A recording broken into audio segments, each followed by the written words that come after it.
ভাইয়া আমি যে খুশি হব না বেজার হব ঠিক বুঝে উঠতে পারছি না। মানে ক্রোয়েশিয়ার সাথে জিতেছে এই জন্য হেভি হ্যাপি লাগছে, রাত্রে নাচতে মন চাচ্ছিল। কিন্তু যখন আমি দেখলাম খেলা পড়ে যাওয়ার স্পেনের সাথে, কি কব, কারে দেখাবো মনের দুঃখ গো আমি বুক চিরিয়া।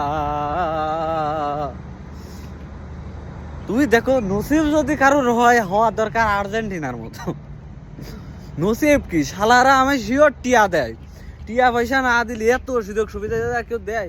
এ মানে কেউ একই কারোর বাপের তা ছোট মানে ম্যাচ শুরু হওয়ার ওই সময়তে নর্মাল গ্রুপেতে খেলতে লাস্টে তোমরা দেখো এখনো সামনে 2-3 মাস যাদের সাথে খেলা হবে সব হচ্ছে নর্মাল টিমের সাথে।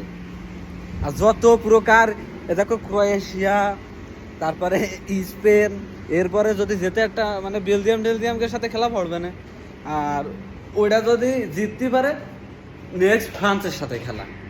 আর ওরা যদি জিতেও যায় তাই হচ্ছে তোমার খেলা পড়বে এটা কি এদিকে আছে আর্জেন্টিনা ব্রাজিলের খেলা হবে। মানে আর্জেন্টিনার জন্য শুধু সুযোগ আর সুযোগ, আর যত মানে দোষ করেছে আমরা।